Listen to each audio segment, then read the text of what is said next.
Jadi kalau Tahura ini memiliki luas 590-590-an lah. Terdiri dari gua Belanda, gua Jepang, tebing keraton, Curug Omas, Curug Dago. Ini luas banget ya Tahura ini.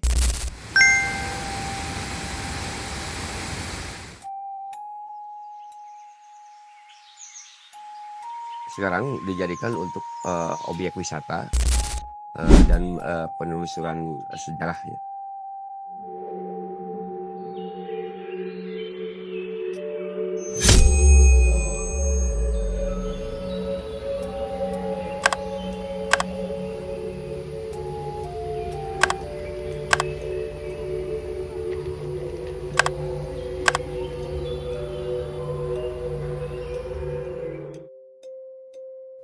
Hello everyone, welcome to our documentary. Today, we're gonna explore the one of the most historical and mystical places in Bandung, Taman Hutan Raya IR Juanda. Inside this forest, there are two magical heritage. There are Dutch cave and the Japanese cave. Taman Hutan Raya Insinyur Haji Juanda atau Tahura diresmikan pada tahun 1965 memiliki luas sekitar 590 hektar. Selain sebagai kawasan konservasi, Tahura juga menyimpan peninggalan sejarah yang sangat penting, Goa Belanda dan Goa Jepang. Dua goa ini menjadi saksi bisu masa penjajahan di tanah Sunda. Pertama dibikin itu tahun 1906. Fungsi utama Belanda bikin goa ini dulunya untuk saluran air. Dulu Belanda bikin satu jalur ini aja. Cuman baru 1918 itu berubah fungsi menjadi benteng pertahanan sama pusat stasiun radio yang ada di Gunung Puntang di daerah Banjarat, Malabar ya.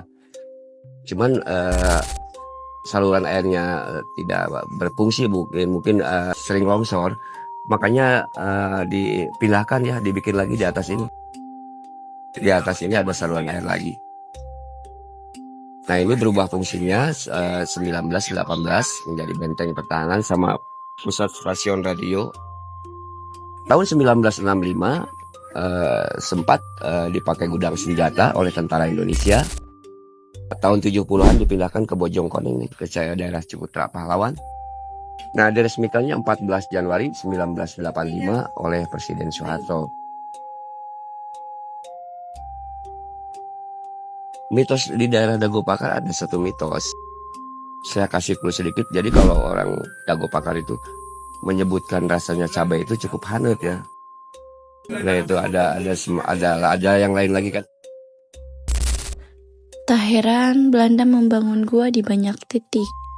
Kontur pembukitan, lokasi strategis dekat pusat pemerintahan Bandung, menjadikan kawasan ini ideal untuk pertahanan.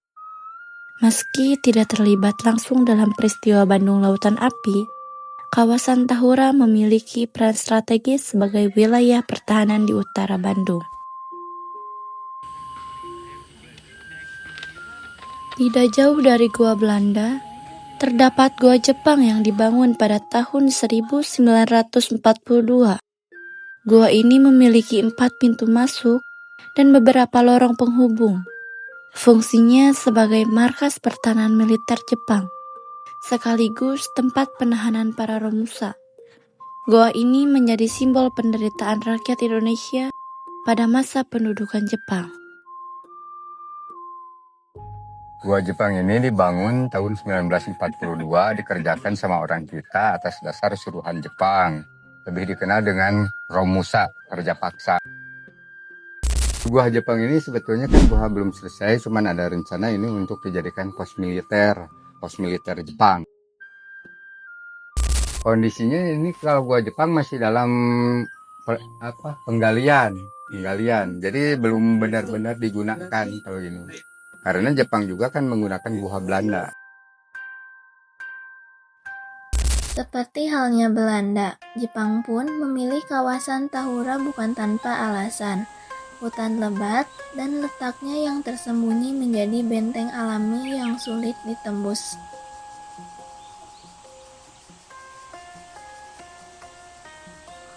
Selain nilai sejarah, Tahura menawarkan keindahan alam yang menyejukkan.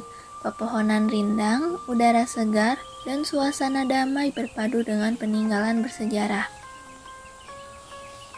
Respon pengunjung dulu masih Perum ya dulu Perum juga.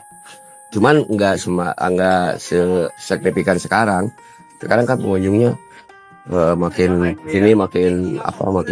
meningkat, apalagi sekarang kan diupload di sosial media, makanya makin hari makin bertambah pengunjung, apalagi kalau hari makin hari Sabtu dan Minggu.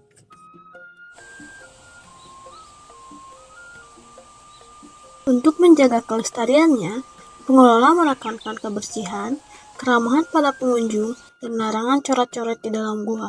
Upaya sederhana ini menjadi cara menjaga saksi sejarah tetap utuh bagi generasi berikutnya.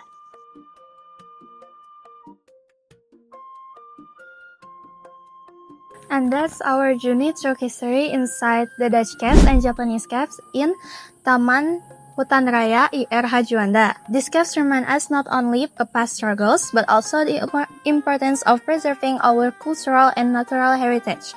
Thank you for watching and see you next documentary. Bye-bye.